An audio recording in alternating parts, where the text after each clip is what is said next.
Okay, class 7। तो आपका third chapter आज से स्टार्ट हो रहा है। तो हमारा थर्ड चैप्टर है कंप्यूटर की संरचना, स्ट्रक्चर ऑफ कंप्यूटर। ठीक है, तो इसमें हम लोग कंप्यूटर की संरचना के बारे में जानेंगे। और हमने फर्स्ट और सेकंड चैप्टर कंप्लीट कर लिया है। तो अगर आपने नहीं देखा है तो आप लोग देख लीजिएगा, या फिर मैं डिस्क्रिप्शन बॉक्स में लिंक प्रोवाइड कर दूंगी, तो आप लोग एक बार चेक कर लीजिएगा अगर आपने क्वेश्चन आंसर कंप्लीट नहीं किया है तो। ठीक है, तो देखिए हमारा थर्ड चैप्टर है कंप्यूटर की संरचना।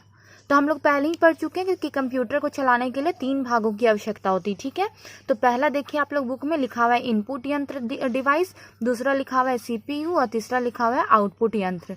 तो इनपुट यंत्र में क्या क्या आता है? ऐसा कोई भी यंत्र या डिवाइस जिससे हम लोग कुछ इनपुट करते हैं या कुछ डालते हैं, डाटा या कुछ भी इंफॉर्मेशन, तो वो होता है आपका इनपुट यंत्र। ठीक है, तो हम लोग कीबोर्ड और माउस को यूज़ करते हैं कोई भी हम लोग को डेटा डालना होता है कंप्यूटर में, तो या कुछ भी हम लोग को फीड करना रहता है डेटा, तो हम लोग किसका इस्तेमाल करते हैं? या फिर माउस का या फिर कीबोर्ड का। हम लोग को कोई कंप्यूटर से काम भी करवाना होता है तो हम लोग माउस का इस्तेमाल करते हैं। किसी भी सॉफ्टवेयर पे क्लिक करने के लिए माउस और कीबोर्ड है हमारा दोनों इनपुट यंत्र है, क्योंकि ये दोनों से हम लोग कंप्यूटर को क्या करते हैं? कोई भी निर्देश देते हैं। ठीक है, दूसरा हमारा सीपीयू। तो आपको पता है कि जब हम लोग कोई निर्देश देते हैं कीबोर्ड और माउस की सहायता से, तो सीपीयू क्या करता है? उस निर्देश को में प्रक्रिया करता है, मतलब जो भी काम है वो हमारा कौन करता है? सीपीयू। ठीक है, थर्ड है हमारा आउटपुट यंत्र। तो आउटपुट यंत्र क्या होता है? जो भी हम लोग परिणाम देखते कंप्यूटर में, या हमें कंप्यूटर में जिस यंत्र के द्वारा परिणाम मिलता है वो होता है आउटपुट यंत्र। तो आपको तो पता है हम लोग कोई भी कंप्यूटर में कार्य करते हैं तो हमें आउटपुट किससे प्राप्त होता है? मॉनिटर से। ठीक है, स्क्रीन में हम लोग देखते हैं कुछ भी हम लोग को परिणाम देखना होता है तो सबसे बेसिक हमारा आउटपुट यंत्र है मॉनिटर। उसके अलावा भी बहुत सारा है हमारा आउटपुट यंत्र, जैसे कि हमारा स्पीकर भी आउटपुट यंत्र है, क्योंकि हम लोग को कुछ आवाज़ सुनना होता है कंप्यूटर में, तो स्पीकर की सहायता से हमें परिणाम प्राप्त होता है। ठीक है, तो आई होप आपको ये तीनों क्लियर है। अब आपका देखिए डेफिनेशन है इनपुट यंत्र का, सीपीयू का और आउटपुट यंत्र का। ये तीनों आपको लिख लेना है, मैंने आपको समझा दिया है। अब हम लोग नीचे देखते हैं, यहाँ पे एक चार्ट बना हुआ है। ठीक है, तो यहाँ पे कंप्यूटर के भाग के बारे में बात किया गया, देख लीजिए आप लोग। ठीक है, तो सबसे पहले कंप्यूटर। ठीक है, तो कंप्यूटर का मेन 2 भाग होता है। ठीक है, बेसिकली 2 भाग होता है कंप्यूटर का। पहला होता है सीपीयू, दूसरा होता है पेरीफेरल। देखिए बुक में पेटीफेरल लिखा हुआ है तो ये प्रिंटिंग मिस्टेक है, तो आप लोग इसको पेरीफेरल कर लीजिएगा। ठीक है, टा नहीं होगा, रा होगा। तो कंप्यूटर का बेसिक 2 भाग होता है, पहला होता है सीपीयू, दूसरा होता है पेरीफेरल। तो सीपीयू तो आप लोग को पता है क्या होता है। तो सीपीयू के अंदर तो 3 भाग होता है, ये मैंने आपको फर्स्ट चैप्टर में भी बताया है। सीयू, ठीक है, control unit, ALU arithmetic logic unit और मेमोरी। तो 3 भाग होता है। फर्स्ट चैप्टर के क्वेश्चन आंसर में मैंने इसको डिटेल में बताया है। तो सीपीयू का 3 भाग। दूसरा है पेरीफेरल। तो पेरीफेरल के अंदर भी 3 भाग आते हैं। ठीक है, पहला है आपका इनपुट यूनिट जैसे कीबोर्ड और माउस, दूसरा है आउटपुट यूनिट जैसे मॉनिटर और प्रिंटर, और तीसरा है संग्रहण माध्यम जैसे हार्ड डिस्क, फ्लॉपी डिस्क। तो देखिए पेरीफेरल के अंदर कौन कौन सा डिवाइस आया? पहला इनपुट डिवाइस, मैंने आपको बता दिया, इनपुट डिवाइस यानी कीबोर्ड और माउस, दूसरा आउटपुट डिवाइस यानी मॉनिटर और प्रिंटर, और तीसरा हमारा संग्रहण माध्यम। संग्रहण माध्यम मतलब जो भी हम लोग संग्रहण माध्यम कंप्यूटर में इस्तेमाल करते हैं अपना फाइल, अपना डेटा को सेव करने के लिए या सुरक्षित करने के लिए, तो वो क्या होता है? संग्रहण माध्यम। तो ये तीनों मिला के ये तीनों किसका भाग है? पेरीफेरल का भाग है। क्लियर है? तो हम लोग कंप्यूटर में क्या यूज करते हैं? कोई भी फाइल को सेव करने के लिए या डेटा को सुरक्षित रखने के लिए हार्ड डिस्क, और पहले फ्लॉपी डिस्क यूज किया जाता था, पर फ्लॉपी डिस्क का मेमोरी काफी कम होता है, इसलिए आजकल के कंप्यूटर में फ्लॉपी डिस्क यूज नहीं होता है, हार्ड डिस्क यूज होता है। इतना क्लियर हो गया होगा आपको। चलिए, अब इसके बाद आपका सीपीयू के बारे में दिया हुआ है। ठीक है, तो यहाँ पे लिखा हुआ है, जैसा कि हम पहले ही जान चुके हैं कि कंप्यूटर का दिमाग है कौन? सीपीयू।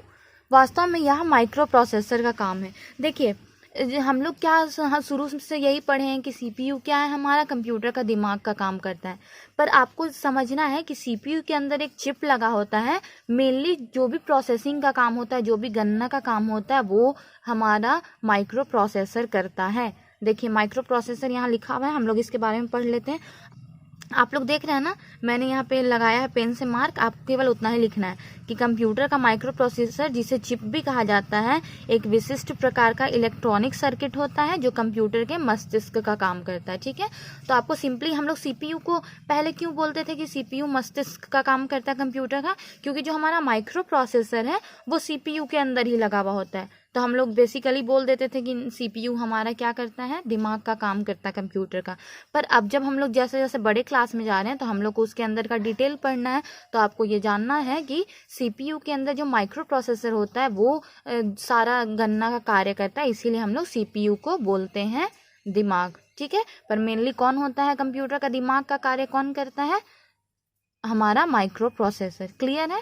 अब जहां तक टिक किया हुआ है आपको केवल वहीं तक कॉपी में लिख लेना है। तो देखिए सिंपली समझिए, सबसे पहले आपको चैप्टर का नाम देना है कंप्यूटर की संरचना। ठीक है, उसके बाद आपको लिखना है, इसके 3 भाग होते हैं, देख रहे हैं ना, मुख्य भागों की आवश्यकता है। तो पहला इनपुट यंत्र, दूसरा सीपीयू, तीसरा आउटपुट यंत्र। तीनों का डेफिनेशन लिख लीजिएगा, मैंने पेन से टिक कर दिया है। उसके बाद सीधे आपको ये वाला जो चार्ट दिख रहा है ना, कंप्यूटर का 2 भाग है, उसके बाद उनका 3 भाग है, तो ये चार्ट आपको बनाना है। ये चार्ट बनाने के बाद डायरेक्ट आपको जो माइक्रो प्रोसेसर है इसके बारे में लिखना है, जहां तक मैंने टिक किया है। तो आई होप आपको इतना क्लियर हुआ होगा। यहाँ पे आप देख रहे हैं ना, यहाँ पे कंप्यूटर की आधारभूत प्रणाली का ब्लॉक डायग्राम। तो आपको फर्स्ट चैप्टर में भी, जैसे मैंने अभी पहले डिस्कस किया कि ब्लॉक डायग्राम मैं आपको फर्स्ट चैप्टर में बता चुकी हूँ, तो आप लोग एक बार देख लीजिएगा। वैसे देखिए 3 भाग होता है कंप्यूटर का, अभी हमने देखा, पहला कंट्रोल यूनिट, दूसरा अर्थमेटिक लॉजिक यूनिट और तीसरा मेमोरी। तो कंट्रोल यूनिट का काम क्या होता है, यह सीपीयू के सभी भागों में तालमेल करती है, यही डाटा एवं परिणाम के आने जाने का मार्ग निर्धारित करती है। देखिए मैंने आपको पहले चैप्टर में बताया था कि कंट्रोल यूनिट का काम क्या है, वो देखता है कि जो भी हमने डाटा डाला है, जो भी हमने इनपुट किया है, वो हमारा मैथ का यानी कैलकुलेशन करने का डाटा है, या फिर डायरेक्टली हम लोग को बस परिणाम देखना है। जैसे हम लोग कोई टेक्स्ट लिखें तो टेक्स्ट में तो कैलकुलेशन की आवश्यकता नहीं है।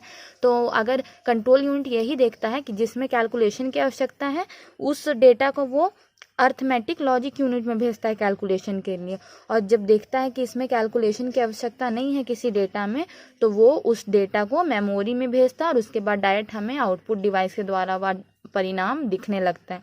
मान लीजिए मैंने लिखा माय नेम इज, कोई भी नाम लिख दिया, ठीक है, तो ये हमारा टेक्स्ट हो गया। तो इसमें तो कोई कैलकुलेशन की आवश्यकता नहीं है, तो क्या करेगा कंट्रोल यूनिट, इसे अर्थमेटिक लॉजिक यूनिट में ना भेजकर डायरेक्ट मेमोरी में भेज देगा, और मेमोरी से वो डायरेक्ट कहाँ चला जाएगा, आउटपुट डिवाइस में, यानी हमारे मॉनिटर में दिखता है। और वही अगर हमने लिख दिया 2 + 2 = 2, तो हम वो क्या हुआ, वो तो कैलकुलेशन का काम हो गया। तो कंट्रोल यूनिट जब देखेगा कि उसमें हम लोग को कैलकुलेशन करना है, तो वो उसे भेजेगा अर्थमेटिक लॉजिक यूनिट में। उसके बाद फिर वो वहाँ पे कैलकुलेशन होगा, फिर जो परिणाम है वो हमारा पहले मेमोरी में आएगा, उसके बाद मेमोरी के बाद हमारा कहाँ आएगा, आउटपुट डिवाइस में यानी मॉनिटर में। क्लियर है इतना।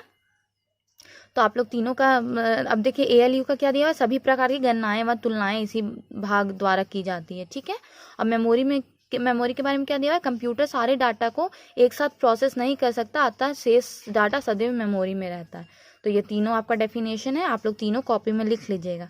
अब देखिए मेमोरी भी 2 प्रकार का होता है, पहला है स्थायी मेमोरी, दूसरा अस्थायी मेमोरी। तो स्थायी आपको नाम से ही पता चल रहा है जो हमेशा रहे, और अस्थायी जो कुछ टाइम के लिए रहे। तो अब हम लोग देख लेते हैं। तो देखिए स्थायी मेमोरी हम लोग रोम को बोलते हैं। रोम क्या करता है, रोम का पूरा नाम क्या है, रीड ओनली मेमोरी। ठीक है, इसका काम क्या है, यह कंप्यूटर के सीपीयू के मदरबोर्ड में लगी होती है, और इसका कार्य कंप्यूटर स्टार्ट होते समय सभी भागों को भली भांति चेक करना है। तो रोम को हम लोग स्थायी मेमोरी इसलिए कहते हैं क्योंकि क्या होता है, जब हम लोग कंप्यूटर स्टार्ट करते हैं तो रोम का काम क्या है, रीड ओनली मेमोरी, मतलब जो भी हमारा कंप्यूटर में जो भी हमारा काम हो रहा है, जो भी हमारा फाइल था, हमारा सॉफ्टवेयर था, उसको चेक करता है रोम कंप्यूटर स्टार्ट होते वक्त कि वो भली भांति कार्य कर रहा है कि नहीं। तो क्या होता है, हर बार रोम का यही काम है, इसलिए इसको किसके अंदर रखा गया है, स्थायी मेमोरी के अंदर रखा गया है। अब देखिए अस्थायी मेमोरी, तो अस्थायी मेमोरी हम लोग रैम को कहते हैं। रैम यानी रैंडम एक्सेस मेमोरी, इसका पूरा नाम क्या होता है, रैंडम एक्सेस मेमोरी।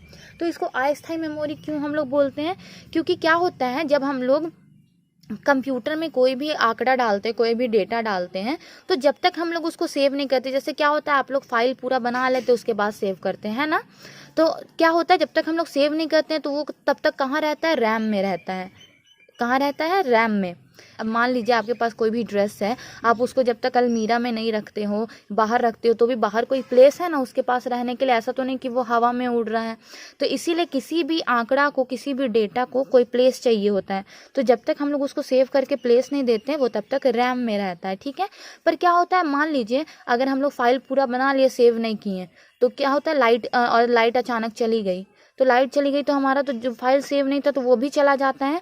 तो इसीलिए हम लोग रैम को अस्थायी मेमोरी कहते हैं, क्योंकि वो तभी तक सेव रखता है जब तक आपका कंप्यूटर ऑन है। अगर आपने उसको हार्ड डिस्क में सेव नहीं किया तो वो जैसे ही लाइट जाएगा आपका सारा डेटा भी चला जाएगा। इसीलिए ये क्या है, हमारा अस्थायी मेमोरी। तो आई होप आपको क्लियर हुआ होगा, और कोई भी डाउट होगा तो कमेंट सेक्शन में पूछ लीजिएगा, क्योंकि ठीक है, क्लियर है ना इतना। तो बच्चे यहाँ तक आई होप आपको क्लियर हुआ होगा। आप यहाँ तक कॉपी में नोट कर लीजिएगा, अस्थायी मेमोरी और स्थायी मेमोरी को भी कॉपी में लिख लीजिएगा। और अगर कोई भी डाउट हो तो पूछिएगा। हम लोग नेक्स्ट वीडियो में इनपुट डिवाइसेस स्टार्ट करेंगे, ठीक है। इनपुट डिवाइस मैंने आपको बताया कीबोर्ड और माउस है, तो हम लोग कीबोर्ड के सारे बटन्स के बारे में जानेंगे कि हम लोग किस बटन को क्या बोलते हैं, ठीक है ना। तो चलिए फिर आज का वीडियो यहीं तक रखते हैं और कॉपी में सब कुछ नोट कर लीजिएगा।